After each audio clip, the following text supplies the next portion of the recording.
வணக்கம் friends. Quarantine start பண்ணதுமே streaming services, meeting apps, online learning platforms இதெல்லாம் use பண்ணுறவங்களோட எண்ணிக்கை அதிகரிச்சிச்சு.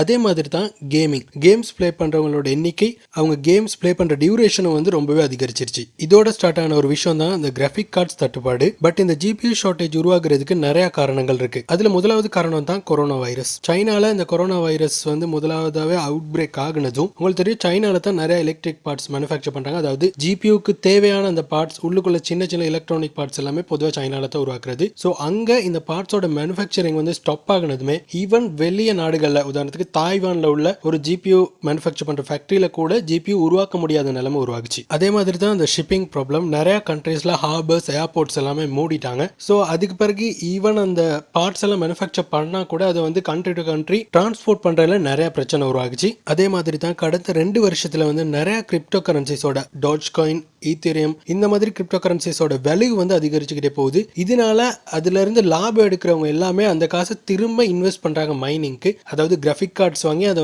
மைனிங்காக யூஸ் பண்றாங்க. இதனாலையும் கேமிங்காக கிராஃபிக் கார்ட்ஸ் தேவைப்பட்டது தவிர இந்த மைனிங்காகவும் கிராஃபிக் கார்டு டிமாண்ட் உருவாகுச்சு. இதனால தான் இந்த ஜிபியூ ஷார்ட்டேஜ் உருவாகுது. இப்ப அமெரிக்கா மாதிரி கண்ட்ரீஸ்ல எல்லாம் எந்த அளவு ஜிபியூக்கு டிமாண்ட் இருக்குன்னா, கடைகள் எல்லாம் வெளியே உங்களுக்கு தெரியும், சும்மாவே அங்கெல்லாம் எலக்ட்ரானிக் பார்ட்ஸ் ரிலீஸ் ஆகிற நேரம் விடியவே போயிட்டு கடைக்கு வெளியே உட்காந்து படுத்து தூங்கி தான் அப்படித்தான் வாங்கிட்டே வருவாங்க. இப்ப எல்லாம் அங்கே கேம்ப் படிச்சே இருக்காங்க. அதுலயும் வேற சில கடைகள், அதாவது சில எலக்ட்ரானிக் ஸ்டோர்ஸ்ல அந்த வெயிட்டிங் லிஸ்ட்ல உள்ள ஸ்பாட்ஸ், அதாவது இப்ப வெயிட்டிங் லிஸ்ட்ல நீங்க முதலாவதே இருக்கணும்னா அதுக்கு நீங்க எக்ஸ்ட்ரா பே பண்ணணும் $300. வெயிட்டிங் லிஸ்ட்ல 5வது இருக்கணும்னா $200. அப்படியெல்லாம் விற்கிறாங்க. அதை வாங்கினவங்க என்னன்னா அந்த ஸ்பாட்ஸையுமே அதை விட கூட விலைக்கு விற்கிறாங்க. அதாவது நீங்க ஜிபியூக்கு பே பண்றதை விட எக்ஸ்ட்ராவா அந்த வெயிட்டிங் லிஸ்ட்ல நீங்க இருக்க அந்த பொசிஷனுக்கு எக்ஸ்ட்ராவா காசு வாங்குறாங்க. அதே மாதிரி தான் சப்போஸ் நீங்க லைன்ல நிக்கிறீங்க நான் வாங்குறதுக்கு, உங்களுக்கு டாய்லெட் பிரேக்ஸ் எல்லாம் போகணும்னா அதுக்கும் சைன் பண்ணிட்டு போற மாதிரி ஃபார்ம் எல்லாம் கிரியேட் பண்ணி வச்சிருக்காங்க. சோ இந்த மாதிரி கஷ்டப்பட்டு வாங்க முடியாட்டி அடுத்து இருக்க ஒரே ஒரு சொல்யூஷன் ஆன்லைன்ல வாங்குறது தான். பட் அங்கேயும் இந்த மாதிரி ஆட்கள் இருக்காங்க. அதாவது நிறைய பேர் ஆட்டோமேட்டட் பாட்ஸ் கிரியேட் பண்ணி வச்சிருக்காங்க. ஒரு ஸ்டோர்ல, உதாரணத்துக்கு ஈபேல யாராச்சும் இப்படி ஒரு கிராஃபிக் கார்ட்ஸ் சேலுக்கு போட்ட நேரமே உடனடியாவே பர்ச்சேஸ் பண்றதுக்கு மாதிரி பாட்ஸ் கிரியேட் பண்ணிருக்காங்க. சோ அவங்க அப்படி வாங்கிட்டு அதோட கூடுன பிரைஸ்க்கு விற்பாங்க.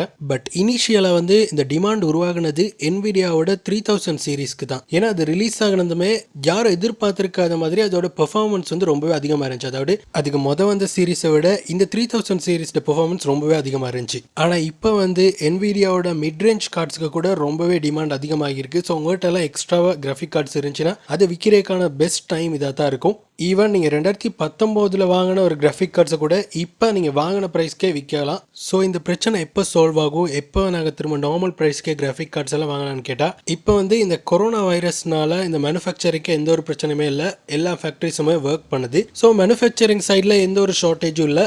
ஆனால் இருக்க இந்த டிமாண்ட் தான். அதாவது இப்போ ஒரு வருஷத்துக்கு மேலே நிறைய பேர் வெயிட்டிங் லிஸ்ட்டில் இருக்காங்க. ஆயிரக்கணக்கான பேர் சைன் அப் ஆகி பே பண்ணிட்டு அவங்களோட கிராஃபிக் கார்ட்ஸ் வரக்காட்டி வெயிட் பண்ணிக்கிட்டு இருக்காங்க. அதனால அந்த டிமாண்ட், அந்த வெயிட்டிங் லிஸ்ட்டில் உள்ள அவ்வளோ பேருக்கும் கிராஃபிக் கார்ட்ஸ் கொடுத்த முடிய எப்படியும் இந்த வருஷம் ஜூன் ஆகும் அப்படின்னு சொல்லிட்டு தான் AMD CEO சொல்லியிருக்காங்க. அதே மாதிரி தான் என்விடியாலையும் அவங்களும் முன்ன மாதிரியே கிராஃபிக் கார்ட்ஸ் மேனுஃபேக்சர் பண்ண ஸ்டார்ட் பண்ணிட்டாங்க. இருந்தாலும் இந்த பெரிய டிமாண்ட்னால அதெல்லாம் ஃபுல்லாக சால்வ் ஆகுறதுக்கே எப்படியுமே இன்னும் 2-3 months ஆகும்னு தான் சொல்லியிருக்காங்க. அதுக்கு பிறகு தான் கொஞ்சம் கொஞ்சமா இந்த ஷார்ட்டேஜோட நிலைமை மாறி திரும்ப நார்மல் நிலைமைக்கு வரும். நம்ம கண்ட்ரீஸ்லாம் நிறைய மிட் ரேஞ்ச் கார்ட்ஸ் ஸ்டாக்ல இருக்குது. இந்த 3000 சீரிஸ் கார்ட் தான் நிறையவே ரீஸ்டாக் ஆகுறது இல்லை. ஸோ அப்படி உங்களுக்கு ஒரு லோக்கல் ஸ்டோர்ல வாங்க முடியாத கார்ட்ஸ் இருக்குன்னா உங்களுக்கு சிறந்த வழி நீங்க ப்ரீ ஆர்டர் பண்ணிட்டு வெயிட் பண்றது தான். ஏன்னா மற்ற இடங்கள் நீங்க ரீசேலர்ஸ் கிட்ட போனாலும் பிரைஸ் ரொம்பவே அதிகமா இருக்கும். அதே மாதிரி தான் செகண்ட் ஹேண்ட் கார்ட்ஸையும் நம்ப முடியாது. ஏன்னா அதோட மைனிங்க்கெல்லாம் யூஸ் பண்ணியிருப்பாங்க. அதனால கார்டு குவாலிட்டி ரொம்பவே குறைஞ்சிருக்கும். அதனால ஒஃபிஷியல் செல்லர்ஸ் கிட்ட இருந்து ப்ரீ ஆர்டர் பண்ணிட்டு அது வர்ற வரைக்கும் வெயிட் பண்றது தான் பெஸ்ட் வழி. ஸோ இந்த வீடியோ ஹெல்ப்ஃபுல்லா இருந்திருக்கும்னு நினைக்கிறேன். அப்படி இருந்துச்சுன்னா மறக்காம லைக் பண்ணுங்க, கமெண்ட் பண்ணுங்க, சேனலுக்கும் சப்ஸ்கிரைப் பண்ணுங்க. அடுத்த வீடியோல சந்திப்போம்.